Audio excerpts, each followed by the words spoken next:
नाज़रीन, बहुत से लोगों का कहना यह है कि हम इस साइंसी और तरक्की याफ्ता दौर को छोड़कर पत्थर के दौर में चले जाएं। कुछ इंसान तो ऐसा सवाल बेबसी के आलम में जरूरत के तहत करते हैं, लेकिन अक्सरियत बतौर तंज ऐसा सवाल करती है। ऐसी अक्सरियत खुद को अक्लमंद और सामने वाले को बेवकूफ समझती है, लेकिन हकीकत में बेवकूफ कौन है ये जानना बिल्कुल भी मुश्किल नहीं। नाज़रीन, पत्थर के दौर से इन लोगों की मुराद ये होती है कि आज इस मशीनी दौर के बरअक्स आज से चंद सदियां पहले का दौर, जिसे ये लोग पत्थर का दौर कहते हैं। सवाल ये पैदा होता है कि समंदर, दरख्त, चरिंद परिंद, फल फूल, पौधे, सरसब्ज बागात समेत तरह तरह की मखलूकात यानी जन्नत का मंजर पेश करती ये दुनिया इन लोगों को पत्थर का दौर नजर आती है, जिसमें ना जल्जले हूं, ना तूफान, ना बीमारियां हूं, ना इंसान का गुलाम, जिसमें रिश्ते नातों की कदर और अपनी जान से ज्यादा दूसरे की जान की फिक्र हो।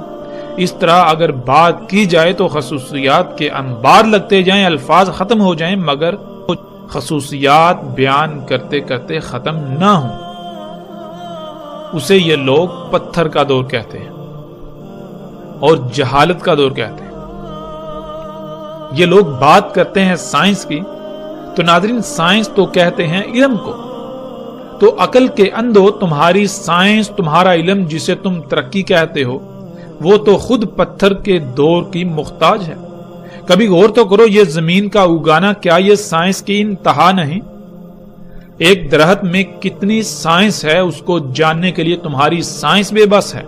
तुम्हारे बनाए हुए जदीद तरीन आलात एक पत्ते की गहराइयों में देखने के बावजूद अंधे हैं।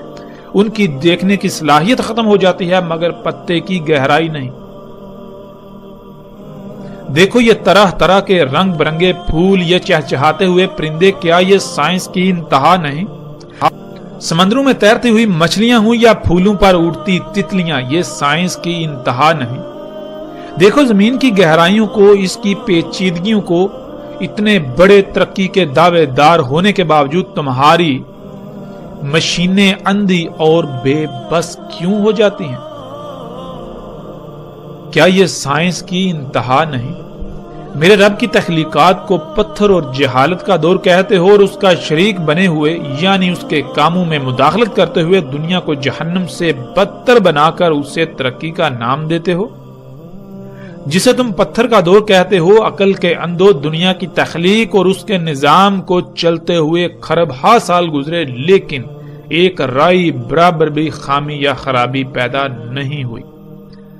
मगर जिसे तुम तरक्की और खुशहाली का नाम देते हो, तुम जैसे इंसानों ने जमीन पर जैसे ही कदम रखा, जैसे इंसान जमीन पर पधारे, तो जमीन का सारा निजाम ही दरहम बरहम कर दिया।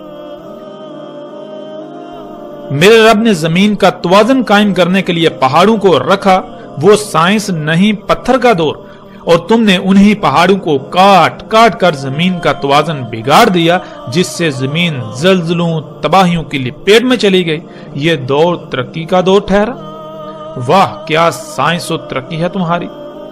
मेरे रब ने इंसानों की जरूरियात खलक की, उनके इस्तेमाल से कभी कोई बीमारी लाहक ना हुई, किसी भी इंसान को कोई खराबी ना हुई, यहां तक के पेट तक ना फूला।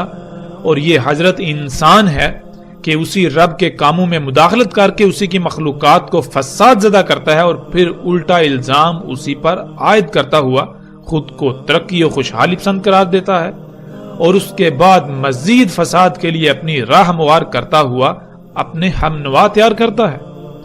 आज जो तुम मसनूई तरीकों से खलक करके तरक्की के दावे कर रहे हो, इस तरक्की का पोल तो हम हर लिहाज से आइंदा एक साथ में खोलेंगे, लेकिन यहां यह बताना जरूरी है कि ए हजरत मुफसिद इंसान, जिस इल्म की बुनियाद पर तू तरक्की का दावेदार बना फिरता है, इस इल्म के हासूल के लिए भी तू इसी पत्थर के दौर का मुख्ताज है।